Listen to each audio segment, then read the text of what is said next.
Obama gave a speech today to the VFW. It was a horrible speech. It was an embarrassment. Do you know what he did during this speech? He made it sound as though every veteran who returns from Iraq or Afghanistan is a stumble-bum homeless drug addict.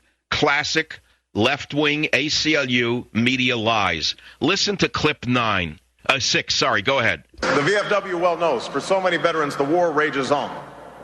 The flashbacks that won't go away, the loved ones who now seem like strangers.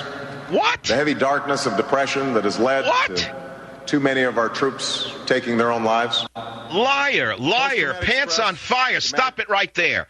This is the same crap that the illiberal left put out about Vietnam. It was a very small number of men who wound up in the gutter from Vietnam.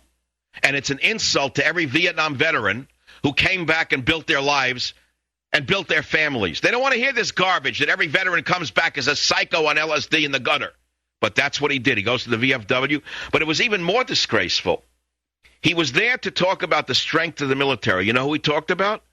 A typist for Eisenhower. He put her in the same category as a Medal of Honor winner. Listen to clip 1. This wasn't on my original card, but this is just an extraordinary story, and you may have already heard from her, but I just want to publicly acknowledge and thank Ms. Helen Denton, the secretary to Dwight Eisenhower, who typed up the orders for the Normandy invasion and is here today. All right, turn it off. Can you believe the lack of judgment of Barack Hussein Obama? That he would take a typist and glorify her as though she was Private Ryan landing on the beaches at Normandy. She was a typist in Eisenhower's pool. He's already putting her on a pedestal with the Private Ryans of the world. All the men who stormed the beach at Iwo Jima, Okinawa, Saipan, Guam. Same category as the typist for Eisenhower. Every one of them is equal. See, to the liberal, everything is equal. There's no discernment. There's no differential. Everything's equal. Typist is equal to a war hero. Now you understand that the man actually, when he gets off script and does not read a teleprompter, is not that smart. Not that smart at all. In fact, he always looked to me like Alfred E. Newman. Always looked to me like Alfred E. Newman in Mad Comic. And I'm not ashamed to tell it to you. But put aside my being comedic in the political arena, if you want to call it comedic. The man, if the election were held today with the voter remorse that this man has induced in this country, the corruption is worse than it was under Bush. The backroom deals, the czars, the takeovers. There is great voter remorse in the United States of America. Now you say to me, talk about the health care debate. I did on Friday. I'll give it to you again in about 30 seconds. Why are you not hearing that any health care reform should exclude treatment, free care for illegal aliens? Tell me one American who believes that he wants to pay out of his taxes a gold-plated health care system for illegal aliens and their children. Name one person who really wants to do that. I haven't met one yet. I don't care if they're liberal or conservative. They know they can't afford it. They know it's going to steal health care from them. Number 2, tort reform. Tell me why, in all the discussion, not one newsman will talk about reining in the lawsuits, controlling the medical malpractice claims to $250,000, cap it at that, as it is in California, to stop the leeches and the vampires called lawyers.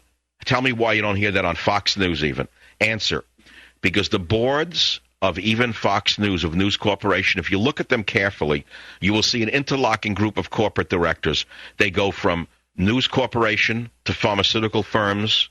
They're all over the map. One hand must protect the other. That's why you don't hear it. So you hear all this debate in town hall meetings. Yeah, it's good, wonderful. And that's because people are afraid that they're going to lose their coverage. They're not really there for the bigger principle. The people who were screaming out were all genuine, but it was all about they were afraid they were going to lose their coverage, which they have now. That's basically all it was. It was nothing more than that. But where was the outrage about illegal aliens being covered? Where's the outrage about lawyers sucking the system dry for billions and billions of dollars every year? Where is that? Those are 2 things we can do to stop the spiraling costs. You hear costs are out of control. Of course they are. Cut the greed out.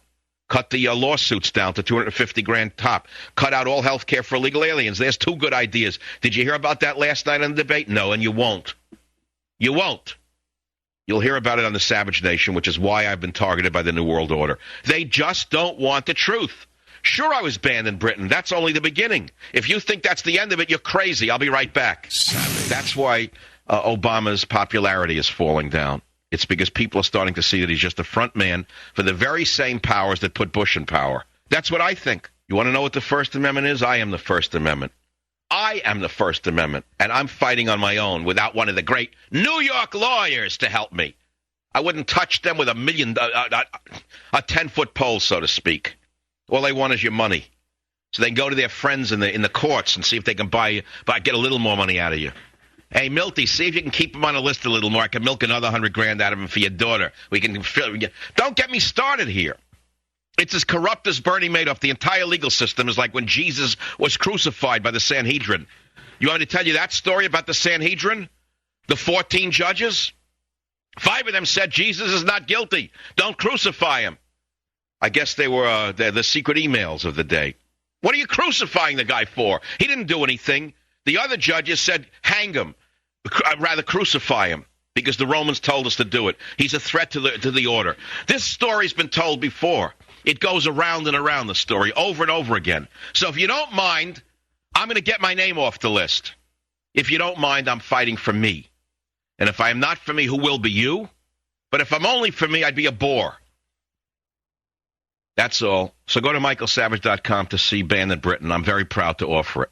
What's going on in England is a result of cowardice, and the very same cowards who are caving into the radical Muslims and Sharia law have attacked me and put me on a list with murderers and terrorists. Remember, they didn't put me on a list with people banned for writing things and speaking. Oh, no.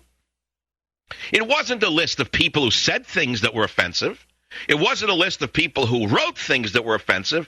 It was a list of people such as the Hamas lawmaker, as one of the left-wing louts from the San Francisco Chronicle calls him a Hamas lawmaker. She has the nerve to call me a shock jock, and she calls him a Hamas lawmaker. Well, this Hamas lawmaker was in an Israeli prison for having killed 2 young Jews and then hunted down their child hiding in a crawl space and then broken the child's skull with the butt of a rifle. That's a Hamas lawmaker, and she called me a shock jock. You know what? She's a disgrace to her family's name. She knows who she is. You're a disgrace to your family's lineage. You'll never hear from me again. Never. Your family should disown you for what you did to me on Friday. But we'll go on. You will go on. You'll be in a cafe collecting crazy checks. I'll still be on the radio. Modesto, California. Bernadette, thank you. You're on the air with Michael Savage and millions of others. Go ahead, please. Hi, Dr. Savage. I wanted to tell you the reason why I tune in, and that is to hear the truth. I don't get the truth. Let's put it to you this way. It's one man's truth. I don't claim to speak for the world, nor for every American. I speak for myself, and apparently it resonates with a lot of people. I believe it. In other words, I'm telling you what I think. It's as though you have a family relative who's very outspoken. People used to be like this in America before it was stolen from them by the illiberal left. Before the country was stolen by the illiberal left who said you can't say this, you can't say that, you can't think this, you can't think that. A boy used to chase a boy in a schoolyard and give him a punch in the nose. Now that the kid goes and takes a bath, they put a helmet on him in a bathtub, raising a nation of sissies. What has happened to this country? Boys who stormed Normandy, now their grandsons are being given a helmet to go bathing in a bathtub. Can you imagine the nation you're living in? What this nation will be like in 20 years? Boys being taught to be afraid to take a bath by themselves? Boys put on dangerous psychoactive drugs in case they actually act like Tom Sawyer in order to suppress them, control them, compress them, and turn them into chickadees? I'll be right back. Liberals claim they're in favor of freedom of speech. I love turning on HBO at night at Showtime. It says, the Freedom of Speech Show. A dirty, foul-mouthed group of vermin like I've never seen. That's freedom of speech to them. One F word after another. That's their idea of freedom of speech. One dirty, filthy dirt mouth from the gutter after another. That's HBO's idea. The Freedom of Speech comedy show. You ever see that garbage? It's disgusting. You want to know what freedom of speech is? This is freedom of speech. It's freedom of political speech. It's not meant to give you the right to sell pornography around a junior high school. That's how the liberals destroyed America. Larry Flint hired some silver-tongued vermin who could pull gold out of a rainbow, and he spun the lie that it would be up to community standards. Now you have pornography in hotel rooms where there used to be a Gideon Bible. Even in the chain owned by the Mormons. What's the name of that chain? The beautiful hotels. What do they own? I forgot already the name of it. The big chain. Gorgeous hotels. There's no Bibles in there now. Now there's porno you can rent. Porno that they don't even put it on your bill. Doesn't even say porno, so your wife doesn't know when you're on the road that you disgraced yourself like that. You didn't mean to do it. Instead of reaching for a Bible in the middle of the night, you reach for a little bottle of whiskey at a porno show. That's America today. Every hotel room. Big cash cow. Big cash cow. There's nobody innocent. Nobody's innocent. It's a nation of corruption and pollution from top to bottom.